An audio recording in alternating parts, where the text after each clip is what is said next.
여러분, 신앙생활에 그쳐서는 안 됩니다. 생활신앙으로 이어가야 됩니다. 교회 안에서는 열심히 신앙생활하면서 교회 밖에 나가면 그리스도인 아닌 것처럼 살아가면 안 된다고요. 교회 안에서 신앙생활하듯이 교회 밖에서는 무슨 생활? 생활신앙을 이어가야 된다는 거예요.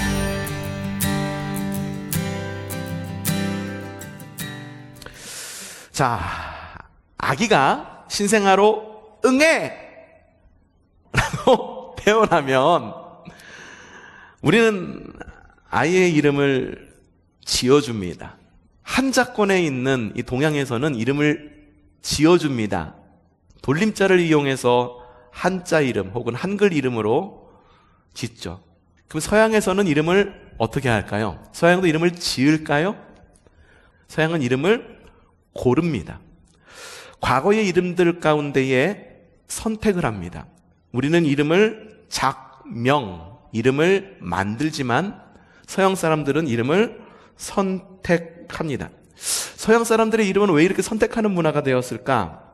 역사와 문화적 배경이 깊습니다. 특별히 기독교 문화와 관련이 깊은데, 기독교 문화 가운데에서 이름으로 쓸 수 있는 이름들이 성경 안에는 많이 나와 있죠. 아이의 미래가 이렇게 되기를 바라는 마음에서 우리나라에 들어와가지고 선교사님들이 그 성경 인물들을 한자어로 바꿔서 써서 쓰기도 했습니다. 자, 성경 인물 다니엘 이야기하니까는 다니엘이라고 하는 이름은 단열이라는 이름으로 바꿔서 우리나라 이름으로 썼습니다.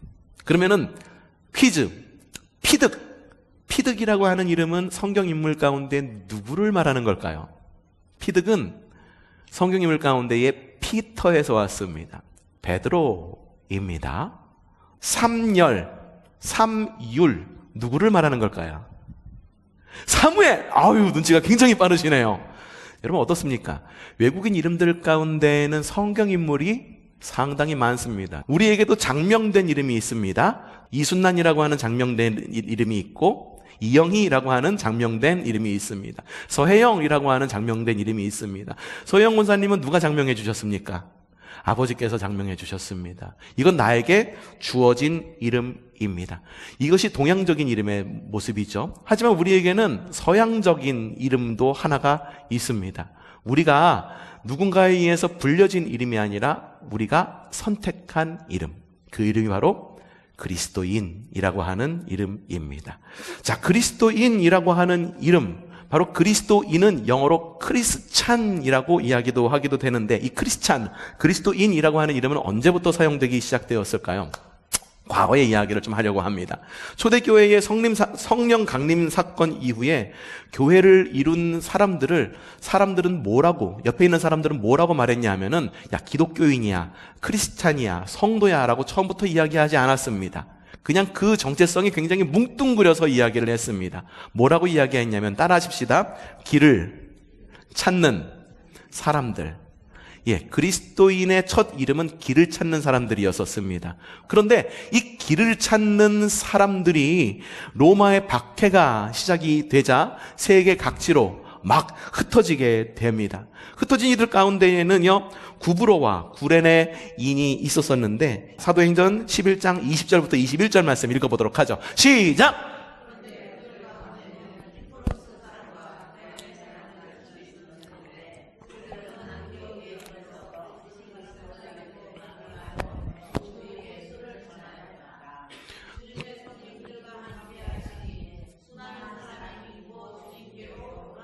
예, 그 일부 가운데에 어떤 사람들이, 그 사람들이 키프로스 사람과 구레네 사람, 구브로 사람과 구레네 사람이라고 이야기를 하는데, 이 사람들이 안디옥에 이르렀다. 예루살렘으로부터 북쪽으로 도망쳐 갑니다. 북쪽으로 가서 그곳 가운데 있는 그리스 사람들에게도 복음을 전하게 되는데, 주님의 손이 그들과 함께 하시니 수많은 사람들이 믿고 주님께로 돌아왔다. 비록 박해를 피해서 간 그 안디옥이라고 하는 동네였지만 그곳 가운데서도 주님의 복음을 전하니까 놀라운 부흥의 소식이 막 들려오는 거예요. 이 소식을 누가 들었냐 하면은 그 당시에 교회의 헤드쿼터라고 여겨지는 예루살렘 교회에도 소식이 들려옵니다. 너무 기쁘잖아요. 야, 박해받아서 교회가 흩어지고 성도들이 막 흩어졌는데 이것이 끝이 아니구나. 하나님께서는 우리에게 또 다른 길을 열어주시는구나. 그래서 어떻게 했느냐? 사도행전 11장 22절 말씀 시작!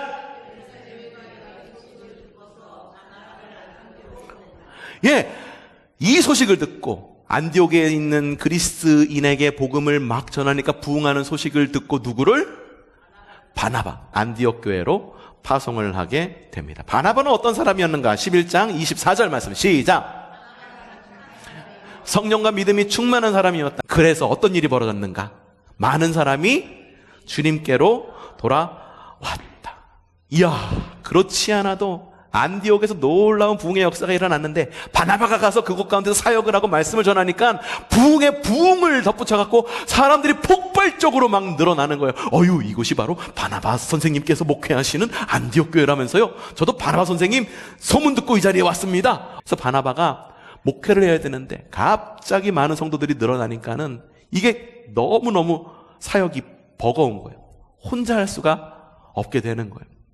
그래서 어떻게 했느냐? 자, 11장 25절부터 26절 초반절 시작! 야, 여기 보니까 아주 그냥 유서 깊은 이름과 지명들이 나옵니다. 바나바는 누구를? 사울을 찾으려고, 바울입니다. 바울을 찾으려고 다소로 갔어요. 다소는 누구의 고향입니까? 바울의 고향. 그를 만나 어디로? 안디옥으로 데려왔다라고 합니다. 왜 바울이 다소에 있었을까요? 바울이 다메섹 도상에서 성령 체험한 이후에 사람이 변화가 되고 내가 하고 있었던 모든 사역들, 나는 그리스도인들을 잡아가지고 옥에 잡아 넣는 게 그게 하나님의 뜻인 줄 알았는데 예수는 그리스도시고 살아계신 하나님이시구나. 놀라운 변화가 일어납니다. 변화가 돼가지고 복음 전도자가 됩니다. 사람들이 그걸 믿었어? 안 믿었을 거야. 뭐라고? 그 사람이? 그래서 어디로 갔느냐? 고향인 다소로 돌아가게 됩니다.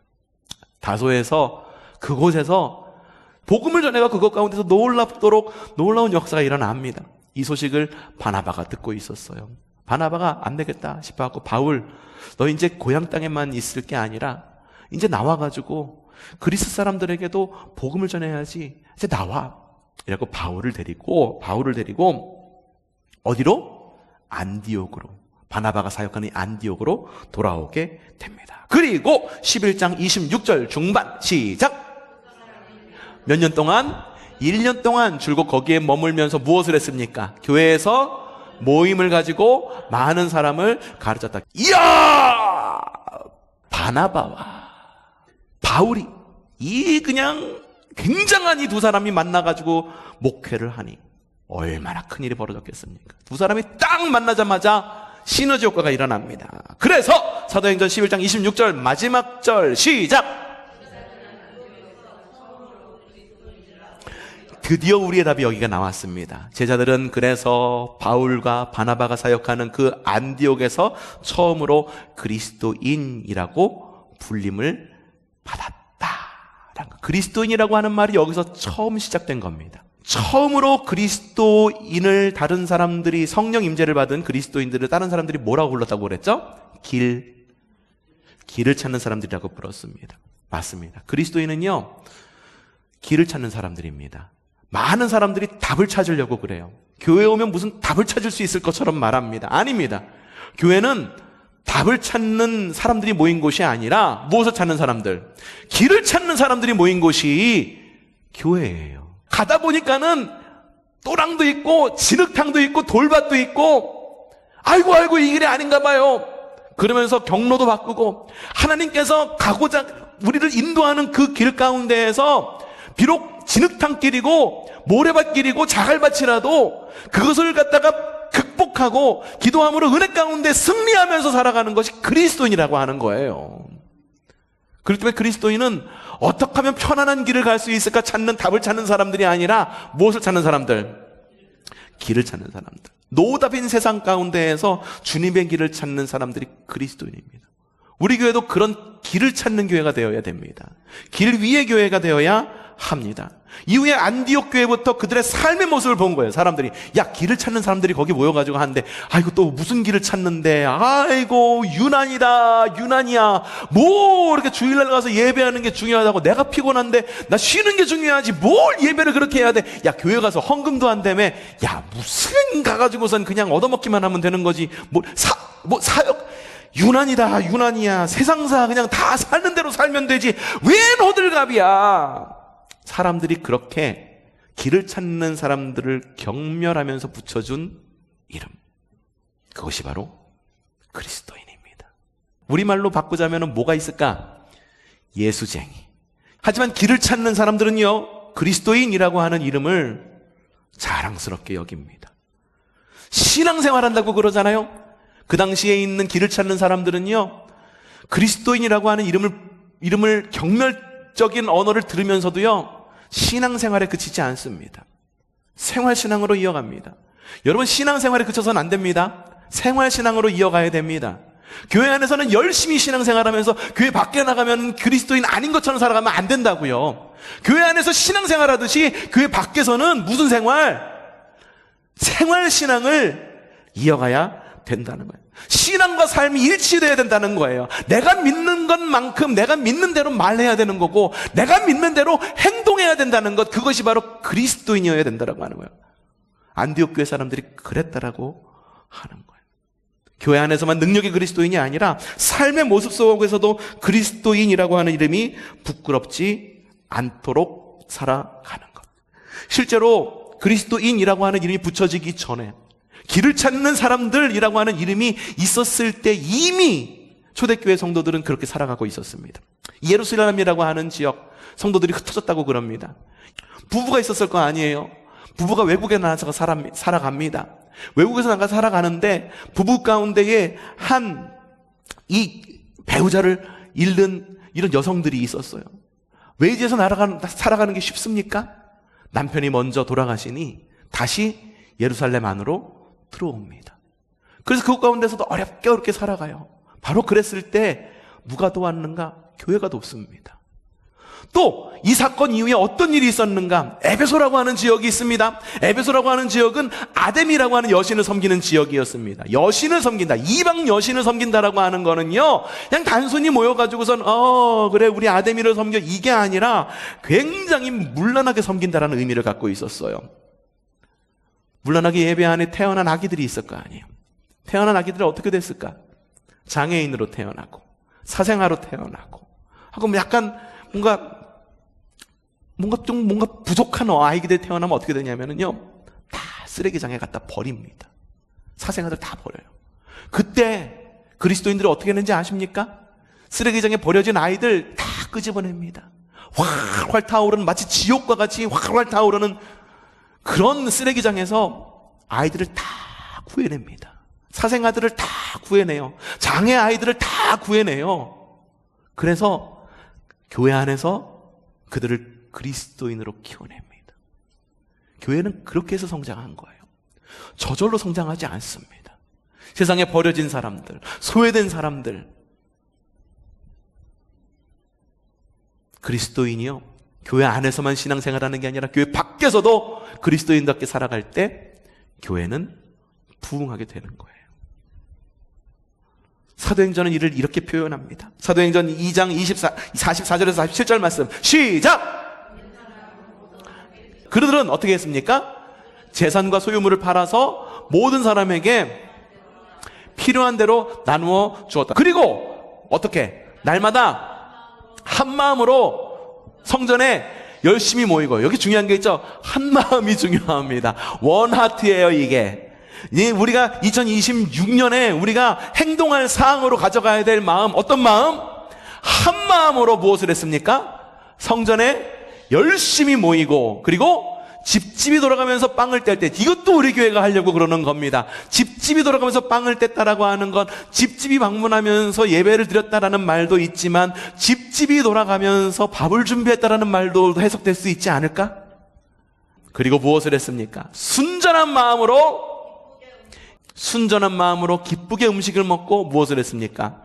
하나님을 찬양했다. 그래서 그들은 모든 사람에게 호감을 샀다 주님께서는 구원하는 사람들을 날마다 더하여 주셨다. 사도행전은 이렇게 표현하고 있는 거예요.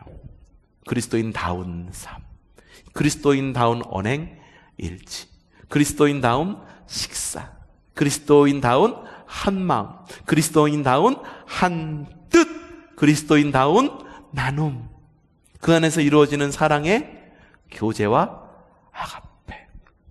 여러분, 이런 교회가 되고 이런 그리스도인이 되시기를 바랍니다. 그리스도인이라고 하는 그 이름 안에는요, 그리스도라고 하는 주님의 이름이 담겨져 있어요. 이걸 보면서 좀 깊이 생각했어요. 우리가 그리스도인이라고 말하는데 우리는 우리 이름 가운데에 그리스도라고 하는 우리를 구원하신 구원자의 이름을 갖고 살아가는데, 그래요. 첫 그리스도인, 누군가가 경멸의 이름으로 장명하여서 붙여준 이름이잖아요. 저 안디옥 교회 사람들에게 붙여준 이름인데 우리는 어떻습니까? 우리는 누군가가 우리를 보면서 그리스도인이라고 말한 겁니까? 아니잖아. 우리가 주님이 우리의 구원자이시다, 그러니 나는 그리스도인이다 라고 해서 내가 선택한 이름이잖아요. 여러분, 누가 그리스도인 되라고, 성도 되라고 누가 혹시 막 총 들이대면서 너 안 믿으면 죽어 이러면서 믿는 사람 있습니까? 없잖아. 구원의 기쁨에 감사하고 감격함으로 인해 우리가 그리스도인이 된 거잖아요. 우리가 선택한 이름이잖아요. 그것이 우리의 정체성이잖아요. 그런데 돌아보게 되더라고. 내가 선택한 이름이고 내가 그 이름을 갖고 살아가는 그리스도인인데 나는 얼마나 그 이름에 합당한 삶을 살아가고 있는가. 그리스도인이라고 하는, 그리스도라고 하는 이름을 우리 가운데 갖고 살아가는데 말하는 거 들어보고, 행동하는 거 들어보고, 보고, 생각하는 거 보면 이건 영락없이 그 안에 그리스도가 계신 것이 아니라 그 안에 정말 말 그대로 사탄이가 들어있는 그런 삶을 살아가고 있지는 않은지. 지난 시간 설교 가운데에 초라한 곳으로 오신 예수님의 이야기를 전해드렸습니다. 25일 성탄절 설교 가운데에 유대인들이 그걸 알아보지 못했대. 왜? 메시아로 오신 그 예수님이 오신 것, 메시아로서는 도무지 올 것이라고 상상도 못한 그곳으로 오셨기 때문에. 주님은요, 누울 곳이 없어서 초라한 마굿간과 여물통에서 그 몸을 누이셨습니다. 하지만 초라한 마굿간과 여물통, 말을 담았을 때에는 마굿간이었고 말에 먹이를 담았을 때에는 구유, 여물통이었지만 그 마굿간에 주님을 담았을 때 그 마굿간은 더 이상 마굿간이 아니라 그 마굿간은 세상에 하나밖에 없는 교회가 됩니다. 예수님을 모신 교회가 됩니다. 여물통은 어떻습니까? 여물통, 그 안에다가 밥 먹이만 넣었으면 말 그대로 여물통이었을 거예요. 어쩌다가 그냥 가다 보면 말똥도 떨어졌을지도 몰라요. 하지만 그 여물통에 주님을 담으니 그 여물통은 더 이상 말밥을 담는 여물통이 아니라 주님께서 좌정하사 앉으시는 주님의 놀라운 보좌가 됩니다. 우리의 삶도 마찬가지가 아닐까 싶습니다. 여러분의 삶, 누군가와 비교하면 아유, 내 삶은 그냥 왕궁이 아니라 마구간이지. 누군가가 비교해보면은 아유, 나는 금수저도 금대접도 아닌 그냥 여물통 같은 삶이지라고 말할 수 있을지 모르지만, 여러분, 나의 삶에 무엇을 담느냐에 따라 내 정체성이 바뀌는 거라는 거예요. 내 삶에 말을 담으면 마구간이 되는 거고, 내 삶에 여물통 안에, 내 삶이라고 하는 여물통 안에 말밥을 담으면 여물통이 되는 거고. 무엇을 담고 싶습니까? 주님을 담으십시오. 주님을 담으면 하나밖에 없는 교회가 됩니다. 주님을 담으면 주님의 보좌가 됩니다. 성경에 이런 말씀이 있습니다. 고린도후서 4장 7절 말씀, 제가 너무너무 좋아하는 말씀이에요. 읽어보죠. 시작.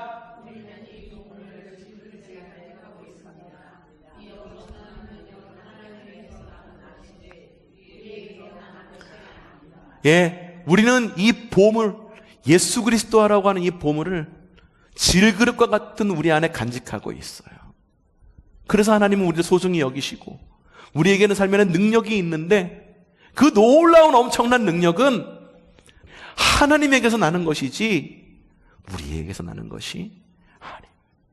그리스도인은 그래서 겸손한 거예요. 내 능력이 아닌 걸 알기 때문에. 그리스도인에게서 빠져야 될 주어가 바로 나라는 주어예요. 내가 말이야. 나는 말이지. 나라는 주어가 빠질 때, 그 안에 주님이 오실 때 나의 정체성은 완전히 바뀔 수 있다라. 이미 우리는 그걸 경험하고 있어. 왜? 우리의 이름은 그리스도인이기 때문에. 우리 안에 그리스도라고 하는 이름이 이미 담겨져 있기 때문에. 성경 인물열전 두 번째 시즌을 맞이하면서 그리스도인에 대해서 바라보았지만 사실 이 이야기는 나라고 하는 성경 인물에 대한 이야기입니다. 그리스도라고 하는 아름다운 이름을 담은 여러분, 그 아름다운 이름을 담은 그 정체성에 부끄럽지 않도록 2026년 잘 준비하십시오. 2025년 아름답게 매듭을 지을 수 있는 지혜가 우리 가운데 있기를 바랍니다. 하나님, 나는 질그릇에 불과합니다. 내 안에 그리스도가 오셨다고 해서 내가 뭔가 크게 바뀌는 것 같지만 하나님, 그렇게도 변하지 않는 모습이 내 모습입니다. 나를 긍휼히 여겨주시고 나를 그리스도인다운 그리스도인으로 변화시켜